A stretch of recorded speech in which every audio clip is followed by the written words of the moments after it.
Hi, today we are talking about a typical structure of a cell. It may be plant or it may be the animal cell.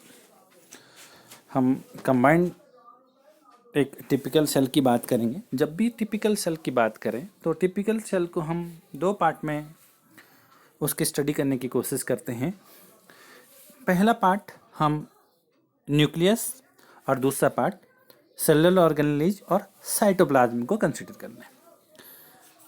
चलिए पहले part की बात करें कि cell के अंदर है क्या या सेलुलर ऑर्गेनेलिज कहाँ पर लाए हैं। अगर पहले पार्ट हम बात करें सेल ऑर्गेनेलिज, तो सेल ऑर्गेनेलिज की जब भी हम बात करते हैं तो सेल ऑर्गेनेलिज कहाँ पर है। Every cell having a fluid matrix other than nucleus, उसको हम बोलते हैं cytoplasm. Every cell having a fluid matrix other than nucleus is called cytoplasm. अब साइटोप्लाज्म किसको बोलेंगे? The nucleus and the cytoplasm. ठीक है, the nucleus and the cytoplasm is together called as protoplasm. अब फिर दो हम और कैटेगराइज का फ्लूइड को हमने साइटोप्लाज्म बोल दिया। अगर उस फ्लूइड के साथ, उस साइटोप्लाज्म के साथ अगर हम न्यूक्लियस को भी कंसिडर कर लें तो उसको हम बोलेंगे प्रोटोप्लाज्म।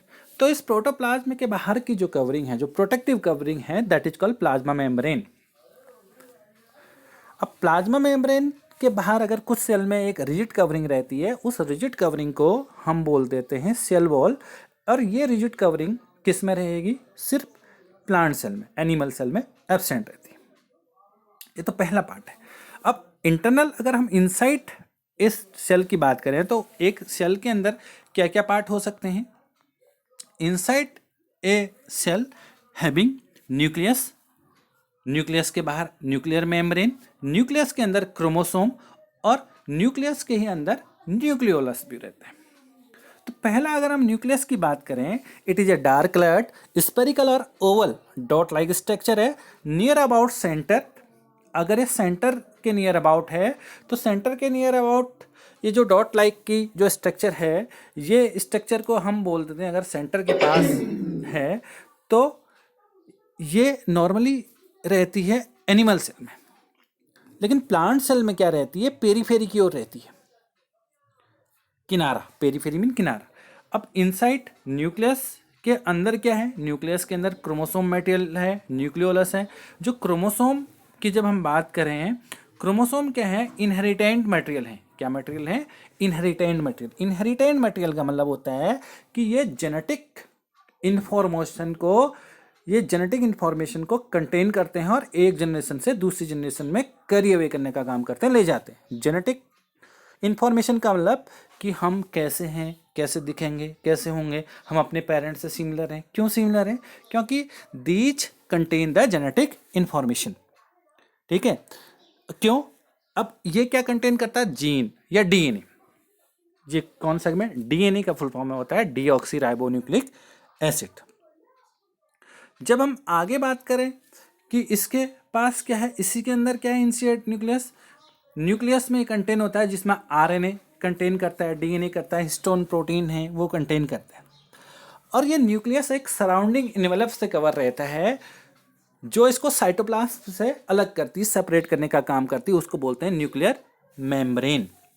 उस न्यूक्लियर मेम्ब्रेन में छोटे से पोर होंगे जिनसे न्यूक्लियस और साइटोप्लाज्म के बीच में आपस में कम्युनिकेशन होगा, ताकि न्यूक्लियस का मेन काम क्या है? जितनी भी सेलुलर एक्टिविटी हैं उनको कंट्रोल करना, उनको रेगुलेट करना। ठीक है, मीन न्यूक्लियस क्या करता है? Nucleus play a centre role in cellular activities. जितनी भी सेलुलर एक्टिविटीज हैं उन सभी सेलुलर एक्टिविटीज को रेगुलेट करने का काम करेगा। दूसरी मटेरियल, दूसरे पार्ट की हम बात करें तो दैट इज कॉल्ड साइटोप्लाज्म। क्या था? अभी थोड़ी देर पहले बताया, जेल लाइक मटेरियल है। जेल लाइक मटेरियल है कहाँ से कहाँ तक? प्लाज्मा मेम्ब्रेन से लेकर न्यूक्लियर मेम्ब्रेन तक के जो बीच का जो फ्लूइड मटेरियल है, उस फ्लूइड मटेरियल को हम क्या बोलते हैं? साइटोप्लाज्म। साइटोप्लाज्म के अंदर जो पहला जो सेलुलर ऑर्गेनेज है वो हम बात करते हैं ईआर और इंडोप्लाज्मिक रेटिकुलम। क्या है ये? A large network of membrane bound tubules and vesicle. Tubules और वेसिकल का एक लार्ज नेटवर्क है सेल के अंदर। दो तरह का होता है, एक को बोलते हैं स्मूथ इंडोप्लाज्मिक रेटिकुलम, दूसरे को बोलते हैं रफ इंडोप्लाज्मिक रेटिकुलम।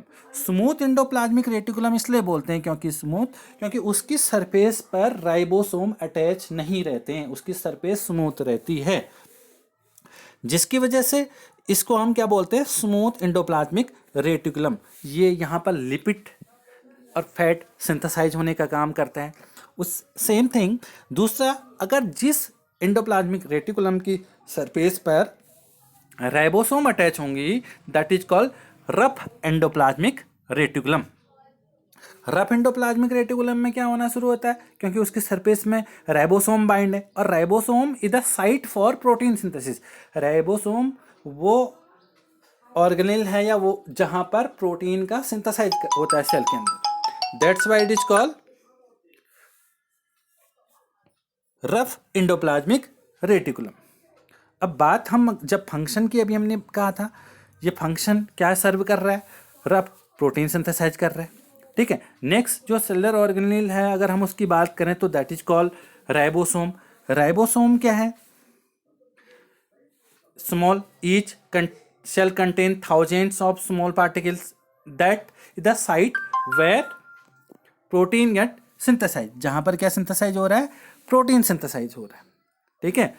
अगर नेक्स्ट हम बात करें माइटोकॉन्ड्रिया, माइटोकॉन्ड्रिया की जब हम बात करते हैं, that is one of the important cellular organelle.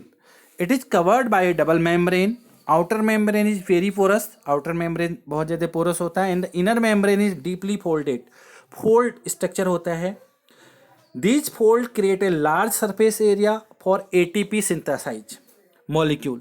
जो अंदर की सरफेस है उसमें एटीपी सिंथेसाइजिंग मॉलिक्यूल क्रिस्टी रहती हैं, सब्सटेंस रहते हैं, जिससे वो एटीपी सिंथेसाइज करता है।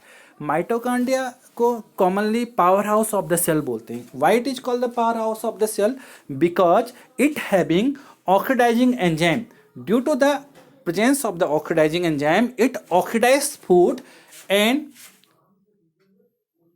Prepare ATP, adenosine triphosphate. ATP क्या है? एक एनर्जी की करेंसी होती है। मीन जैसे हमें कोई चीज़ लेनी है तो हम पैसा दे के ले सकते हैं, same what whenever our body require energy, then the ATP will be broke down, and due to the breakdown of ATP we get energy, and that energy we can utilize to perform the various vital activities, ठीक है। ये कहाँ पर होती है? Mitochondria के अंदर। क्यों? अब क्वेश्चन इसमें पूछा जाता है, why mitochondria is called power house of the cell? Because ये क्या करती है? एटीपी के फॉर्म में एनर्जी को स्टोर करती है, और जब हमें ज़रूरत होती है उस एनर्जी को हम यूटिलाइज करते हैं। तो क्यों ऐसा होता है? क्योंकि इसके पास ऑक्सीडाइजिंग एंजाइम होते हैं, ठीक है। नेक्स्ट अगर हम बात करें गोल्गी बॉडीज या गोल्गी एपरेटस, अब क्या था? It was first describe by scientist Camillo Golgi. It is a system of membrane bound vesicle called cisternae. इसका फंक्शन क्या है? Storage, modification and packaging of cell product. जो भी सेल के अंदर जो प्रोडक्ट हैं उसको स्टोर करना, मॉडिफिकेशन करना, पैकेजिंग करना। क्या है ये? Normally the complex sugar are made from the simple sugar in Golgi apparatus. और क्या कर रही है? कॉम्प्लेक्स शुगर को सिंपल शुगर में वो कर रही है। यहाँ पर एक चीज़ और है, it is also involve in the formation of lysosome. Lysosome को फॉर्मेशन में भी ये मदद कर रहा है, ठीक है। नेक्स्ट है लाइसोसोम। लाइसोसोम क्या करता है? Digestive part of protein, fat and carbohydrate transport में मदद करता है। लेकिन मेनली है क्या? लाइसोसोम क्या एक सेल ऑर्गेनेल्स है, membrane bound sac with powerful digestive enzyme. Ribosome के पास क्या होते हैं? पावरफुल डाइजेस्टिव एंजाइम होते हैं, जिसकी वजह से ये डाइजेस्ट कर लेती कई बार अपनी ओन सेल को भी। That's why sometime it is also called suicidal bag of the cell. क्या है? They contain membrane bound sac with powerful digestive enzyme. When the cell get damage, lysosome may burst and the enzyme digest their own cell, hence called as suicidal bag of a cell। इसका मतलब क्या है? Digestive enzyme होने की वजह से कभी अगर वो ब्रस्ट हो जाएं तो ये अपने ही वो डाइजेस्टिव एंजाइम अपने ही सेल के को डैमेज कर देते हैं, उसको डाइजेस्ट कर देते हैं, इसलिए इसको क्या भी बोलते हैं, सुसाइडल बैग। काम क्या है इसका मेनली, ये waste disposal system of a cell है, मीन सेल के अंदर का एक वेस्ट डिस्पोजल सिस्टम है। अब उसके बाद हम जो बात करें, वैक्यूल्स मेम्ब्रेन बाउंड स्ट्रक्चर है, ये स्मॉल साइज क्या करती है, ये membrane bound sac for storage digestion and waste removal, contain water solution, help plant के शेप को मेंटेन करने में मदद करती है। अब मान लें जब हम बात करें यहाँ पर प्लांट और एनिमल सेल में, तो प्लांट और एनिमल सेल में वैक्यूल के शेप एंड साइज में भी डिफरेंट है। जो प्लांट सेल की बात करें उसमें वैक्यूल का साइज बड़ा होता है, they are having the big vacuole size. Vacuole के साइज बड़ा होने की वजह से लगभग सेल के अंदर का बहुत ज़्यादा कंटेंट ये कवर किए रहता है, ये एरिया बहुत ज़्यादा एरिया को कवर करता है, जिसकी वजह से ये न्यूक्लियस को कहाँ की ओर शिफ्ट कर देता है, पेरीफेरी की ओर।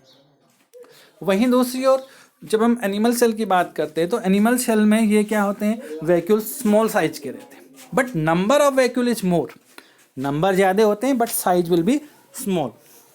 ठीक है। If we talk about the next one, chloroplast या प्लास्टिड। प्लास्टिड प्लांट में प्रेजेंट होते हैं। Plastid is commonly called pigment. There are the two type of plastid, one is called chromoplast, another is called leucoplast. जब हम chromoplast की बात करें तो क्रोमोप्लास्ट से हम क्या समझ रहे हैं, कलर्ड प्लास्टिक, जो कलर प्लास्टिक है। क्या हो सकते हैं कलर प्लास्टिक, जैसे ग्रीन कलर के प्लास्टिक हैं तो पिगमेंट है तो दैट इज कॉल्ड क्लोरोप्लास्ट। अब ये क्या करते हैं, ग्रीन कलर की वजह से ही प्लांट फूड को सिंथेसाइज करता है, so it mean that it is useful in photosynthesis and contain various pigments. ठीक, फूड को प्रिपेयर कर रहे हैं, फोटोसिंथेसिस में मदद करते हैं। सेम वन दूसरा जो होता है that is called leucoplast. White और कलरलेस प्लास्टिक होता है, स्टोर्ड मटेरियल। क्या स्टोर कर सकता है, ऑयल को स्टोर कर सकता है, प्रोटीन को स्टोर कर सकता है, फैट को स्टोर कर सकता है। ठीक है, ये जितने भी सेलुलर ऑर्गेनेल हैं इनमें some time the question is asking, जैसे मान लिया क्वेश्चन पूछा जाता है, वो चीज़ आपको समझनी है।